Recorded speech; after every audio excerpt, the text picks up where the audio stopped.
Hey guys, welcome to the reality. Or welcome back to the reality. It's episode 69. We have a very special guest with us today. Let's welcome Pronto. Woo! Hi, girls. It's really a pleasure to be here. I'm very excited. Course. Thank you so much for being on. We appreciate it. It's my podcast debut, so couldn't miss know. that. How does it Wait, feel? this is your first one? Yeah, first podcast I've ever done. Oh, look at that. So, How does it feel? You guys are taking my V card, so Oh my God, we're honored. I'm excited. For sure. So for everyone that doesn't know, or even your viewers, if they don't know, can you tell us a little bit about yourself? Like, who are you? So most people know me as Pronto, but my real name is Luke. In like 2020, I had like a shit breakup, and all of a sudden I had like a fucking load of free time. So I didn't really know what to do with it. So I was just watching Twitch again, and I saw these things called E-dates from this guy called Aidens, and I was like, fuck, these are funny. So I started watching them, and then I was like, man, I could be like, I'm watching the other contestants. I'm realizing they're not even really big content creators. Most of them are gaining traction because they're actually going on these E-dates and then streaming themselves. Mm-hmm. So I was like, I think I'm funny enough to be on this. So how do you get in? So I watched like 3 or 4 other people do E-dates. I started doing theirs a little bit. And then I realized if you join Aiden Ross's Discord, which is like the scariest place on the internet, I'm not gonna lie, probably one of the scariest places. Why? You could sit there and just with like an army of like 13, 14-year-olds, and they're all just sitting there talking shit. So one day I was just in there talking shit to them, trying to get dragged, because they were doing tryouts every here and there, like at like midnight, and I would work at 7, so I would be there for like an hour and then I'd leave. And one day I was just like absolutely roasting the shit out of this person, and one of Aiden's friends saw me and was like, hey, you're really funny, I want you to be on my E-dates.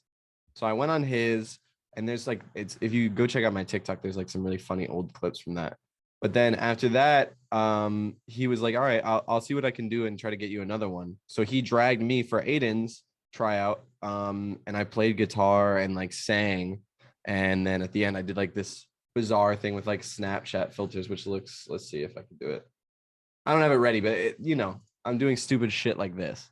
And it was just, no one had done that before. And it's a, it's silly comedy. So I that made him laugh. And then after that, I basically spent like 5 or 6 E-dates doing it. And I went from, I think 50 followers to like, I think 300 in 2 streams. So wow. My following, considering I was really small, just started going up. And it made me like incentivized to try to build something out of it. For sure. Wow, that's crazy. Oh, that's actually crazy. So wait, were you on Aiden Ross's stream or no? Yeah. There's a bunch of clips. There's a bunch of clips. And then more recently, he was doing this Grand Theft Auto custom server where everyone plays a character and everything. And he was doing tryouts. And it was after one of my streams, and I was very drunk, like adamantly drunk. And my friend started spamming me, hey, he's doing tryouts. You got to go on, do something funny. So I went on, and they, right off the bat, they just started roasting me for like no reason. So I just said, fuck it. At this point, I was already friends with Aiden's sister. So I was like, I'm just going to call her, like right on stream. No one had done that. So I was like, I'll call her, and fucking, it's going to have a crazy reaction. So the second I actually called, they like dragged me out. They heard her voice. Aiden ends up like ending his stream. And it started like this bizarre drama where like all of his fans thought I was like a menace. They thought I was like trying to fuck with Aiden, which I wasn't even trying to annoy Aiden. I was trying to annoy his friends. So that, and I went live right after that to like 400 or 500 people being in my stream. They all found my stream and went straight to it. So that was also pretty crazy. Wow. Okay. It's actually kind of crazy. Wow. Imagine. I know. Crazy. I know. So like, what type of content do you stream on your Twitch? I try to keep it fresh. A lot of people just do whatever the trendy thing is, which I'm super, super guilty of. But I always try to bring something new. Like I feel like I was the first person to do like Tinder, where my chat like picks everything. That's cool. That's cool. I also feel like I'm definitely funny. It's fun. It's honestly, it's really fun because I get to learn like what my chat thinks about the women of my area, which is hysterical because I've actually I haven't said it, but like I've swiped past people I went to high school with. I've swiped past people I've seen out at bars locally. So it's super funny. And I also think I'm like the first person to add drinking to my stream. So even right now, you can go to my stream, and this is for my chat people too, and you can literally click on my chat and make me drink in real time, which is pretty interesting considering no one else really does that. Just like right now, Cornsey with the big O. Cornsey, cheers up, hose down. Hope you're having a great day. Cheers, cheers, cheers, everybody. Cheers, chat. They love to see me talk to girls. So this is like the combination of their favorite two things ever. Hey.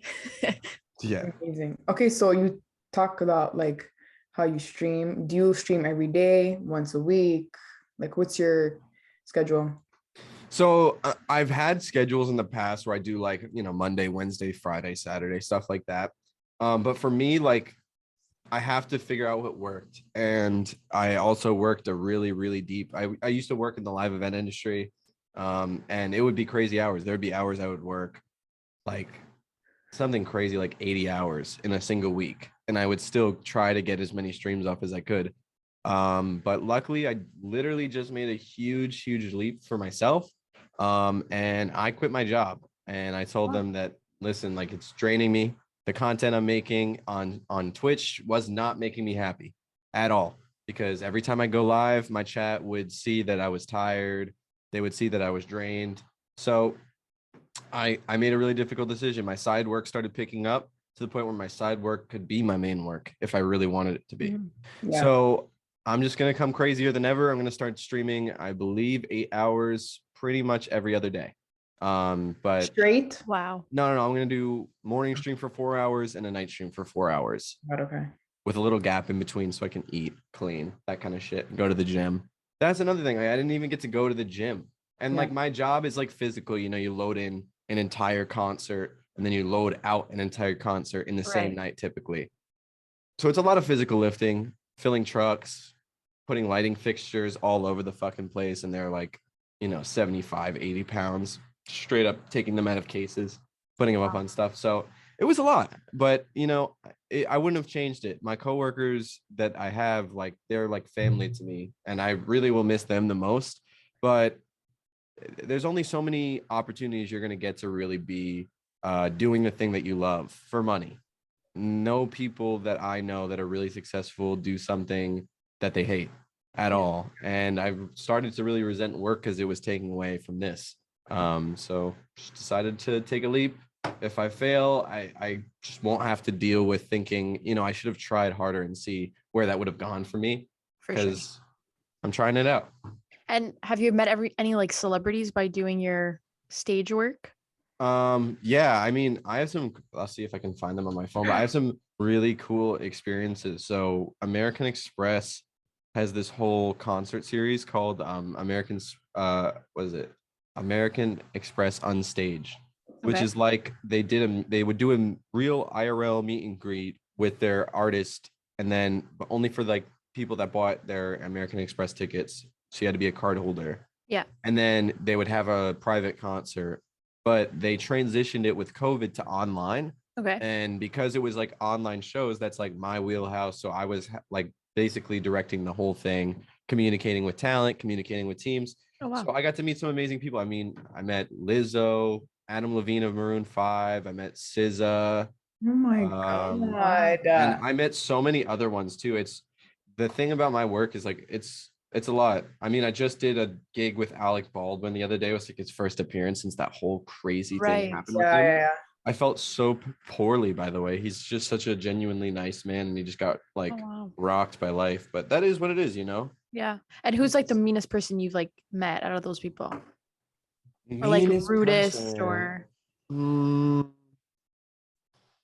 genuinely, I don't think there was actually any celebrities I had a bad experience with. It's usually like they're like just kind of like lost because they have to do things every single day of the week. Yeah. Monday through Sunday, they're doing interviews, they're looking at things for their tour, they're looking at their own merchandising and approving of it, signing off on things. They want to go spend time with their family, they're traveling. So it's mostly like their manager pulling them on a fucking leash, and their managers are like really the shitty ones.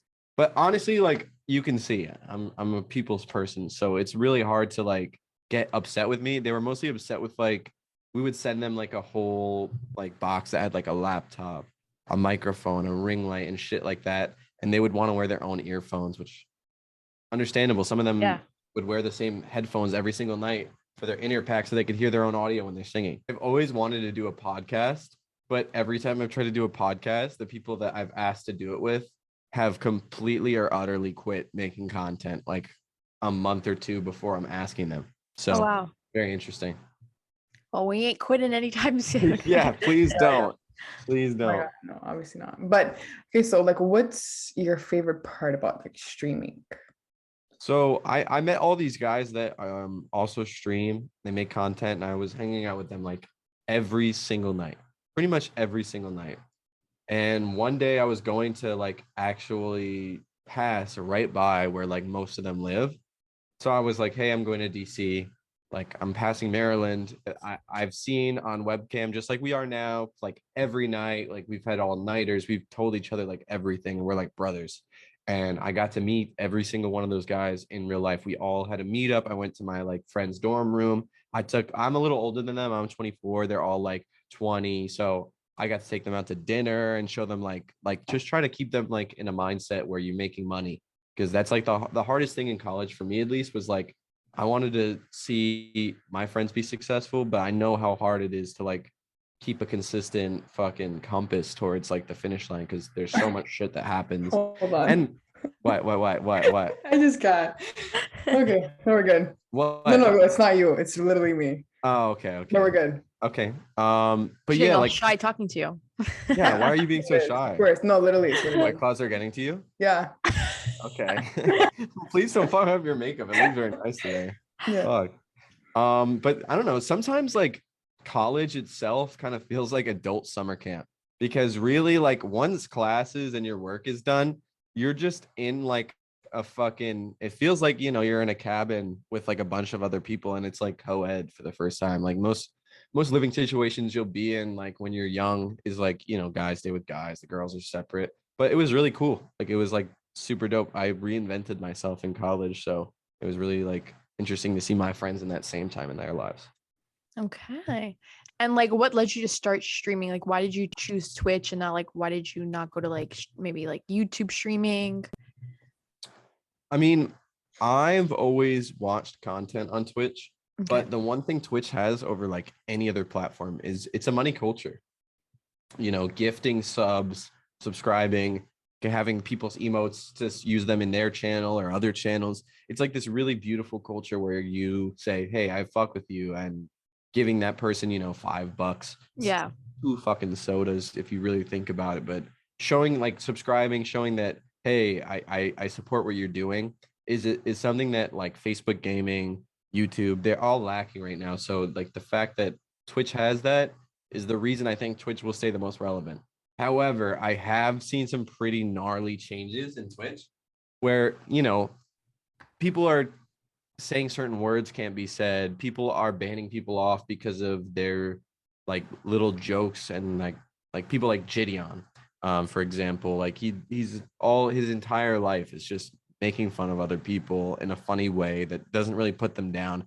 It just makes them feel silly, and then he does something even sillier to make you think like, oh, it doesn't matter because at the end of the day, Gideon's the funniest person there, but he's also the most stupid, most dumb, whatever. Yeah. And then he had this whole like drama with a bigger female creator. I won't say who, but a bigger female creator, and they permanently banned him, which I found very, very, very like if the idea is to say, hey, we don't want this on our platform, and he's a partner, which means that he's supposed to be the face of your platform. Yeah. It's much better just to say, hey, don't do that again, or we didn't really appreciate that, or she didn't appreciate that, and let them work that out offline. It just kind of seemed like they sided with whatever person had the bigger platform. Yeah. Did you have like any instances where like you almost got banned or? Yeah. So when I first started streaming, I got targeted by pretty much the most ruthless view botter and follow botter on the platform. So in one day, I saw my Twitch, and they blackmailed me like pretty aggressively as well. Oh, wow. So I went from like 800 or 900 followers to like 1.8 million with fake followers. And it started really ruining my Twitch streams because my real followers wouldn't get the notification that I was going live. It was sending out to all those bot accounts. So they were trying to get money out of me. The first time I legitimately thought that they were offering me a service. and I'd seen them do it for other people. So I was like, oh, okay, this person is trusted, respected. But then after like one instance, I kind of realized like they're just aggressively trying to get money out of me, because not for nothing, but I do put on the image that I make good money. I work really fucking hard. So I'll be damned if someone will shame me for fucking flexing what I've got from my hard work. Right, for sure.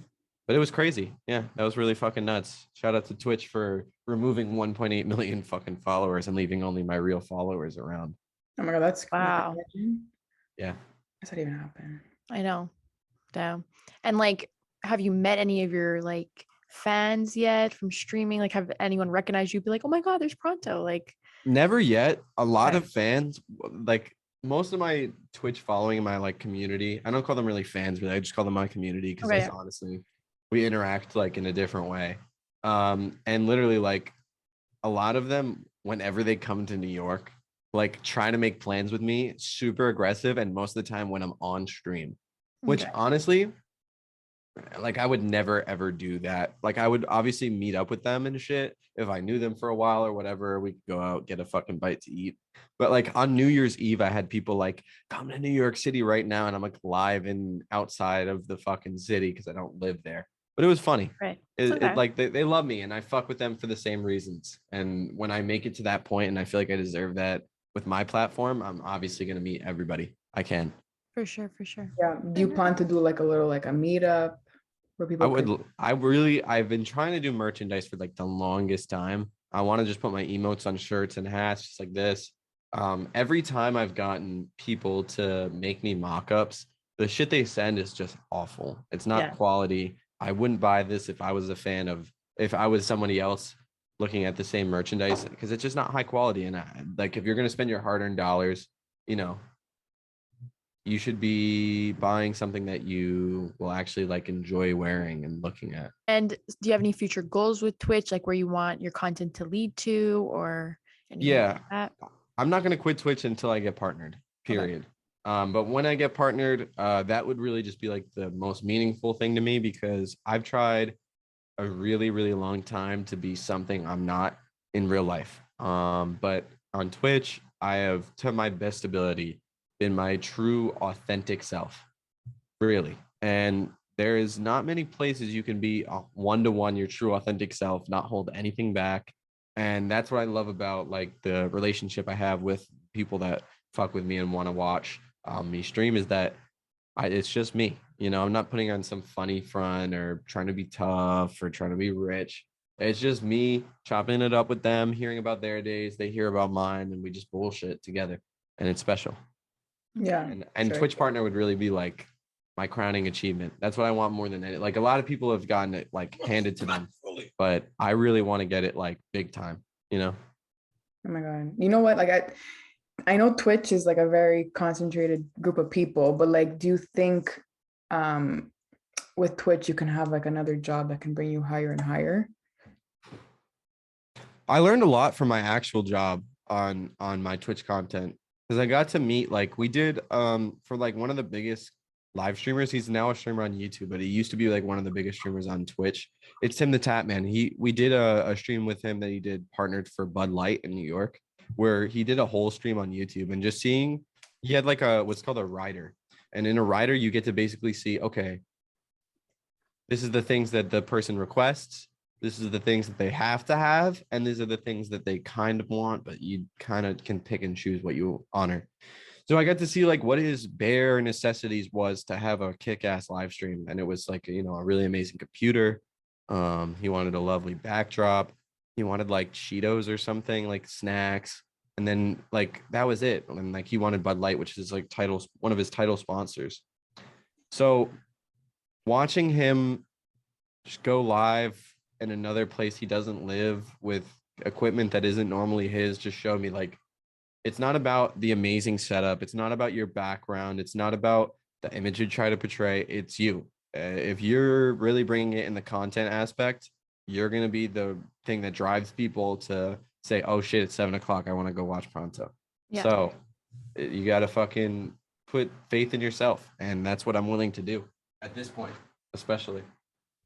Okay. So to set aside, like, I guess, like all of the streaming, the content, let's talk about you. So do you have like a biggest fear or anything like that? Sure. Yeah, I have a lot of fears. But I'm like very keen on pushing myself to the brink of that fear to try to conquer it. Okay.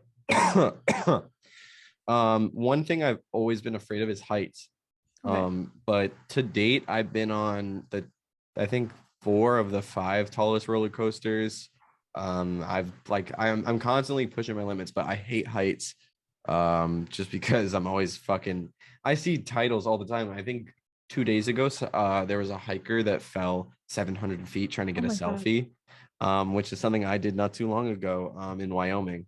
And when I went to Wyoming too, it was a week before, that gal and her boyfriend Oh, died in Gabby Petito. Wyoming. Yeah. Oh, I guys. was there 1 week beforehand, That's Oh my God. crazy. which is crazy because it was like my uncle passed in like a really tragic way, and his last wish was like to go to the Grand Tetons, and we stayed in this like ski village out of season. But it was beautiful. I loved Wyoming. If you haven't been to Wyoming, you got to get out there. It's land for everywhere. Like there's no massive buildings. The tallest building is 2 stories. I'm from New Wow. York. The big fucking buildings have 38 stories. Yeah. That's Oh my God. It's which is actually crazy. But yeah, like heights been my fears. I have a fear of committing to things because I always want to put my best foot forward, and if I haven't done enough research, I really don't think I'll put my best foot forward. But I get really excited about new opportunities, so it's like a tough balance between the two. Scam and like watch the first 15 minutes, but I got scared that I was gonna know all your guys' questions, so I turned it off. Yeah.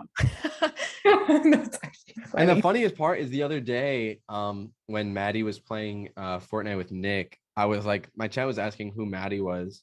So I went Hey. and showed them your guys' podcast. And Oh. I like I literally said, like, oh man, I gotta get on this podcast somehow. And then like a week later, Jew hit me up and was like, hey, like we need a guest for this week. Would you like to be on a podcast? And I was super down. Wow. Yeah. Look Yeah. at that. So kudos, girls. I appreciate that. Hey, Maddie and Jew, I know that Maddie, you're obviously fake drinking, but let's have a cheers real quick. Okay. Great Cheers. fucking podcast. Cheers. Thank you guys for having me on. Thank you for First coming Of on. We podcast course. debut. appreciate It's it. totally